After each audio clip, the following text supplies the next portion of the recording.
Major Dianken avec les financements de la coopération allemande et l'appui de Child Fund allemand et Child Fund Sénégal.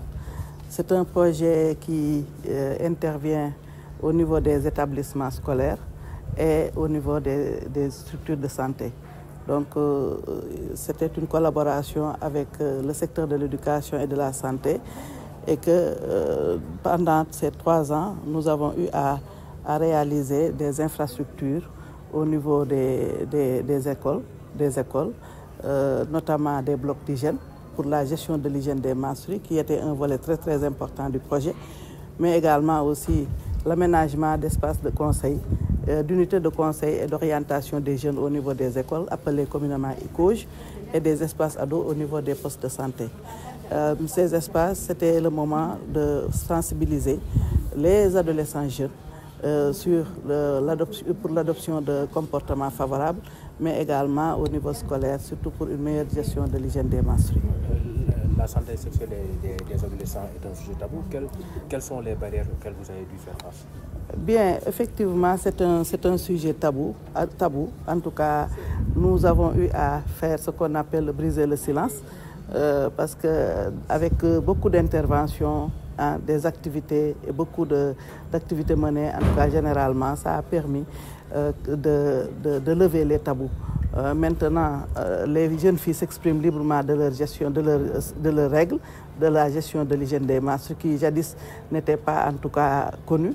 Mais également aussi, il y a le dialogue parents-ados qui a été renforcé parce que nous avons noté, avant le projet, il n'y avait pas une discussion, en tout cas ouverte entre les mamans et les filles. Parce que c'était des sujets assez sensibles, en tout cas qui n'étaient pas discutés. Et avec la sensibilisation, ces tabous sont levés. Et il y a en tout cas de nette amélioration notée dans le cadre de ces discussions pour lever ces tabous que je viens de citer. Donc, est-ce que vous avez atteint les objectifs? Effectivement, nous sommes en tout cas, nous avons atteint les objectifs qui étaient fixés. Parce que les principaux objectifs, c'était de renforcer la sensibilisation, les connaissances des jeunes sur la gestion de l'hygiène des menstrues, mais sur la santé et la reproduction de façon globale.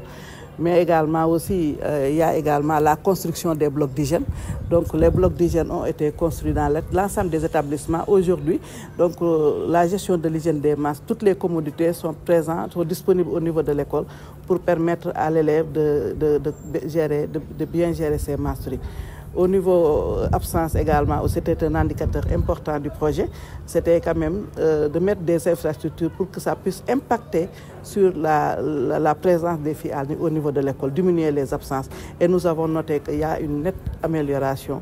En tout cas, le département de Thiès, aujourd'hui, dans les écoles où nous avons intervenu, nous sommes à 4,3% de taux d'absentéisme au niveau des écoles, et alors qu'avant l'intervention de ce projet, nous étions à un peu plus de 12%.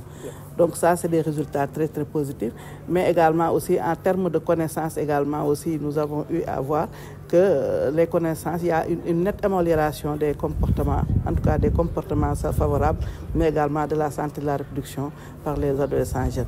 Donc les résultats que nous avons obtenus sont nettement très très satisfaisants. Dans le monde rural, donc le projet qui parle de gestion de l'hygiène menstruelle dira nettement qu'il doit y avoir un stock disponible de serviettes hygiéniques. Et le projet, nous avons eu à former des équipes sur le terrain, aussi bien au niveau urbain qu'au niveau rural, pour la confection de services hygiéniques lavables. Donc, ce qui a valu, donc ils ont déjà acquis les connaissances qu'il faut pour confectionner les serviettes. Donc, ce qui restait, c'est d'avoir les intrants. Et qu'avec les plaidoyers que les jeunes ont eu à faire, aussi bien au niveau des mécènes, mais également des collectivités territoriales, nous avons noté qu'il y avait une contribution qui a été apportée par ces derniers et qui l'ont permis de confectionner des serviettes hygiéniques et de rendre ces serviettes-là hygiéniques. Même si ce n'est pas en quantité suffisante, on espère que ça va continuer, mais quand même, il y a quand même quelque chose qui a été fait. Avec la dotation également du projet, nous avons eu à doter durant ces 3 ans ces structures aussi bien urbaines que rurales de serviettes hygiéniques. Les principales recommandations, c'est le maintien des acquis. comme vous l'avez si bien vu, nous avons des résultats satisfaisants, aussi bien au niveau éducatif qu'au niveau sanitaire. Donc le projet se retire, qui dit projet dira un jour que ça termine, et on est arrivé à ce jour. Donc ce qu'on espère de nos partenaires, que ce soit le niveau éducatif ou bien le niveau en tout cas sanitaire, que ces acquis soient en tout cas maintenus et pourquoi pas renforcés d'ailleurs pour une bonne en tout cas continuité de ce projet. C'est la principale recommandation qui est sortie, et également aussi surtout à travers le suivi. Certainement ils ont eu à prendre des engagements pour en tout cas pour maintenir ces acquis, d'assurer le suivi continu à l'absence de l'organisation, la fédération Kadior Djanken. J'ai participé au suivi des activités du projet Passage. Mais le district sanitaire s'est très bien impliqué dans tout le processus, depuis la phase de planification à la mise en œuvre, au suivi que j'ai assuré, et jusqu'à l'évaluation qui se tient présentement. Je dirais que ce projet est venu à son heure, parce que les jeunes avaient vraiment besoin d'un espace d'échange où ils pourraient discuter de leurs problèmes, mais aussi de leurs besoins en matière de santé sexuelle et reproductive. Vraiment, le projet nous a aidés à avoir un impact positif dans ce sens-là, parce qu'on avait vraiment besoin de cela. On félicite davantage le projet Passage à la fédération Kadior Djanken. Les perspectives, c'est la continuité des activités après le retrait du projet. Parce qu'on sait tous que tout projet a une durée de vie. Après le retrait du projet Passage, le district sanitaire va continuer les activités, surtout pour la supervision, parce qu'une supervision bimensuelle ou bien mensuelle est en vue au niveau de tous les espaces ados couverts par le projet, mais aussi au niveau des espaces, des établissements scolaires. Parce qu'on sait tous que ce projet travaille en même temps avec la santé et l'éducation. On a discuté avec la chargée du parrainage. On a planifié ensemble une supervision tous les 2 mois au moins, qu'on fait un établissement scolaire, une école et un espace ado. Oui, pour tous les espaces couverts par le projet. Le projet Passage nous a beaucoup aidés. En parlant on a eu des blocs, 2 blocs même, des toilettes pour les filles et les garçons, même la salle école, unité de conseil et d'orientation des ados jeunes.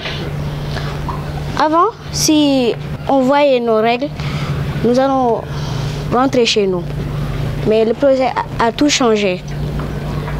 En voyant nos règles, nous allons dans la salle du couche prendre des serviettes et des médicaments si c'est douloureux. Le projet Passage a tout changé. Avant et après, on a vu que ça a progressé. Parce que le projet Passage nous a donné des médicaments, des serviettes hygiéniques, des toilettes et même la salle du couche. Selon moi, je ne veux pas que le projet s'arrête ainsi. Je veux que ça continue. 3 ans, c'est un peu petit, quoi. Pour les filles, on les sensibilise. Comment utiliser les serviettes. Et même de parler avec leurs parents. Il y a des relais dans chaque classe. Les relais vont sensibiliser les camarades de classe. Et des pères éducateurs qui vont sensibiliser les relais pour que les relais puissent informer leurs camarades de classe. Les serviettes hygiéniques, il y a lavables et jetables aussi. C'est le projet Passage qui nous a offert ça gratuitement. C'est gratuit.